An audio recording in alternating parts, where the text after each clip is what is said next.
रूस यूक्रेन के युद्ध पर संयुक्त राष्ट्र महासभा में चर्चा होगी। यूएनएससी की बैठक में हुई वोटिंग, पक्ष में 11 तो विरोध में 1 वोट पड़ा। भारत, चीन और यूएई ने वोट नहीं किया। यूएनएससी की बैठक में भारत ने कहा, हमारे लिए युद्ध में फंसे भारतीयों की सुरक्षा अहम। रूस यूक्रेन के बीच बातचीत की पहल का स्वागत है। हर देश की संप्रभुता का सम्मान हो। रूस की नेटो देशों को बहुत बड़ी धमकी, रूस ने परमाणु हमले से बचने वाले फोर्स को अलर्ट पर रखा। अमेरिका और नेटो ने कहा, डर का माहौल बनाना चाहता है रूस। यूक्रेन से युद्ध के बीच रूस के राष्ट्रपति पुतिन ने रक्षा मंत्री और सुरक्षा बलों के चीफ से मुलाकात की। राष्ट्रीय अंतरिक्ष केंद्र के निर्माण स्थल का भी दौरा किया। बेलारूस बॉर्डर पर होगी रूस यूक्रेन की बैठक। दोनों देशों के प्रतिनिधिमंडल बेलारूस पहुंचे, लेकिन रूस का दावा, यूक्रेन का डेलीगेशन नहीं पहुंचा। रूस से बातचीत से पहले यूक्रेन की हुंकार, कहा, ना तो सरेंडर करेंगे, ना ही 1 इंच जमीन छोड़ेंगे। बेलारूस के राष्ट्रपति से बातचीत के बाद जेलेंस्की का बयान, बेलारूस के राष्ट्रपति ने भरोसा दिया है कि उनकी सीमा से हेलीकॉप्टर, मिसाइल और सेना नहीं घुसेगी। रूस को लेकर अमेरिका का बड़ा दावा, कहा, रूस के 2009 सैनिक यूक्रेन के दक्षिण पूर्व मारियोपोल की तरफ बढ़ रहे हैं। यूक्रेन संकट को लेकर अमेरिकी विदेश मंत्री एंटनी ब्लिंकन ने ग्रीस के विदेश मंत्री से बात की। यूक्रेन रूस जंग पर ब्रिटेन का बड़ा बयान, कहा, बातचीत से पहले यूक्रेन से अपनी सीमा हटाए रूस, बातचीत से पहले ही पीछे हटे रूस। ऑस्ट्रेलिया के पीएम स्कॉट मॉरिसन ने कहा, यूक्रेन पर हमले की रूस को भारी कीमत चुकानी पड़ेगी। हम यूक्रेन के नागरिकों की सुरक्षा की प्रार्थना करते हैं। रूस के खिलाफ यूक्रेन की मदद के लिए आगे आया बेल्जियम। यूक्रेन को 3000 मशीन गन और 200 एंटी टैंक ग्रेनेड लॉन्चर देने का फैसला। रूस यूक्रेन युद्ध का चौथा दिन, यूक्रेन की राजधानी कीव में थोड़ी देर बाद बज रहा है वॉर सायरन। लोगों से शेल्टर्स में जाने की अपील। मेयर का बयान, रूस की सेना ने कीव को चारों तरफ से घेरा। रूसी मीडिया का यूक्रेन पर बड़ा आरोप, कहा, यूक्रेन ने कीव के बाहर रूसी सैनिकों पर रासायनिक हमला किया है। प्रतिबंधित फास्फोरस का इस्तेमाल भी हुआ है। यूक्रेन के सेना प्रमुख का बहुत बड़ा दावा, कहा, चेर्निहिव में रूसी सेना ने समर्पण किया और रूसी सैनिक सरेंडर के लिए हैं तैयार।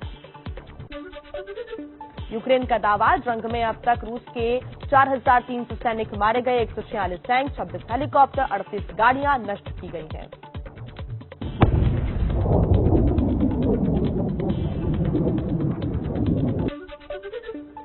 रूस का यूक्रेन के 950 से ज्यादा सैन्य ठिकाने ध्वस्त करने का दावा। पुतिन ने अपनी सेना की तारीफ की। रूस ने पहली बार अपने सैनिकों के मरने की बात भी कबूली, कहा, हमारे कई सैनिक मारे गए हैं, कई घायल हुए हैं। रूसी सेना का बहुत बड़ा दावा, कहा, यूक्रेन के 471 जवान हिरासत में लिए गए। यूक्रेन के लुहांस्क प्रांत में कई जवान ने सरेंडर किया। यूक्रेन का बड़ा दावा, रूस की बीयूके मिसाइल सिस्टम को तबाह करने का दावा किया। यूक्रेन का दावा, रूस ने कीव में उसके न्यूक्लियर वेस्ट फैसिलिटी भंडार पर भी मिसाइल से हमला किया। हालांकि इनसे अभी रेडियो एक्टिव रिसाव का खतरा नहीं है। यूक्रेन की सेना का खार्किव को रूस के कब्जे से छुड़ाने का दावा। खार्किव के गवर्नर ने कहा, खार्किव की धरती दुश्मनों से पूरी तरह साफ हुई। खार्किव में घुस रही रूसी फौजों के कदम कदम पर यूक्रेनी फौजों से हुआ सामना। यूक्रेन के सैनिकों ने रॉकेट लॉन्चर से किया हमला। यूक्रेन की राजधानी कीव के करीब बूचा शहर में रूसी सेना ने इमारत पर हमला किया। यूक्रेन की मीडिया का दावा, तोप से हमला हुआ। यूक्रेन की राजधानी कीव से सटे शहर इरपिन में जोरदार धमाके की तस्वीरें कैमरे में हुई कैद।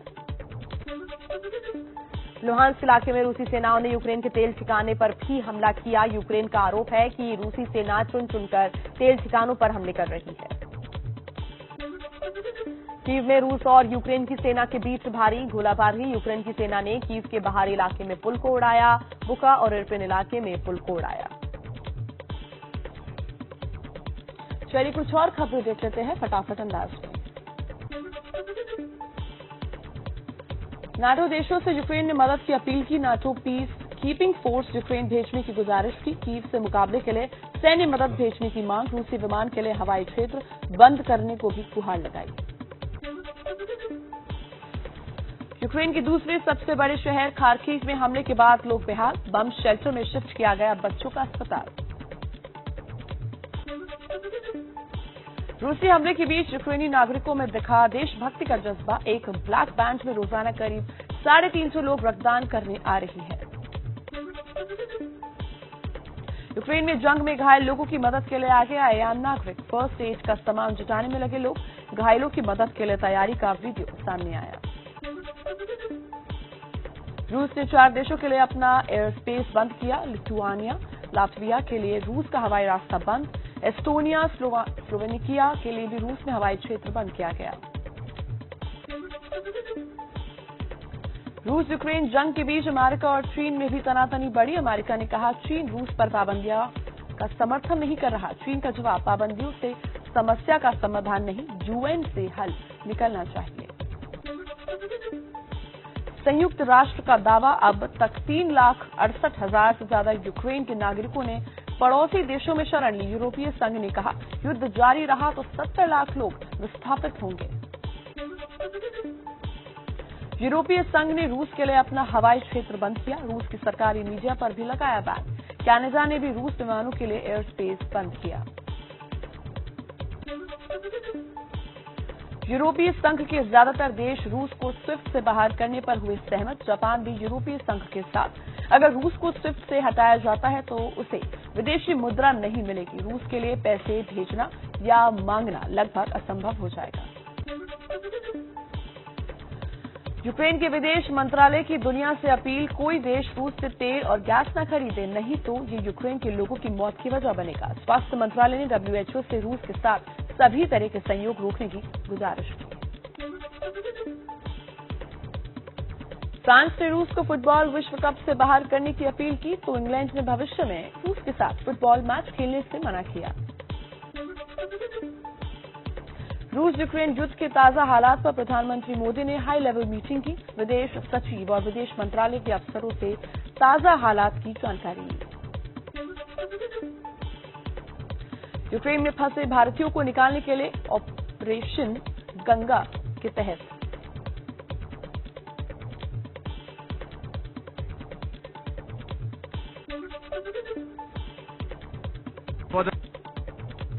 रूस यूक्रेन युद्ध के ताजा हालात पर प्रधानमंत्री मोदी ने हाई लेवल मीटिंग की। विदेश सचिव और विदेश मंत्रालय के अफसरों से ताजा हालात की जानकारी ली।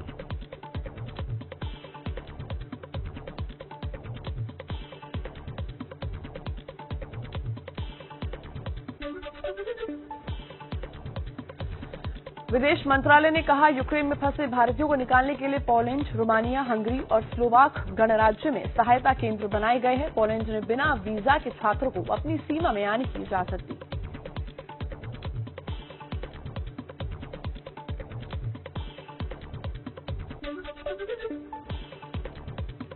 मणिपुर विधानसभा चुनाव के पहले चरण का आज मतदान। 6 जिलों की 68 सीटों पर डाले जाएंगे वोट। मैदान में 15 महिलाएं समेत 153 उम्मीदवार करीब 12.25 लाख मतदान करेंगे। किस्मत का फैसला। यूपी चुनाव प्रचार में दिग्गज दिखाएंगे दम। पीएम मोदी की बलिया, महाराजगंज और कुशीनगर में रैलियां तो अमित शाह की 4 जनसभाएं। बीजेपी के राष्ट्रीय अध्यक्ष जेपी नड्डा भी आज करेंगे पार्टी के लिए प्रचार। जौनपुर, मिर्जापुर और चंदौली में जनसभा को करेंगे संबोधित। यूपी के सीएम योगी आदित्यनाथ का भी धुआंधार प्रचार। पूर्वांचल में 5 रैलियों को करेंगे संबोधित तो गोरखपुर में रोड शो भी करेंगे। बीजेपी युवा मोर्चा के अध्यक्ष और सांसद तेजस्वी सूर्य का आज वाराणसी दौरा। दोपहर 3:30 बजे विश्वनाथ मंदिर में करेंगे पूजा। 3:45 बजे से मंदिर परिसर से गिरजाघर चौराहे तक जनसंपर्क अभियान।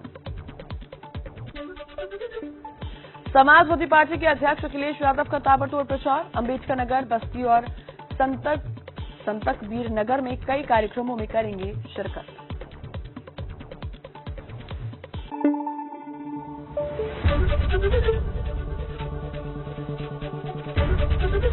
एबीपी न्यूज आपको रखे आगे।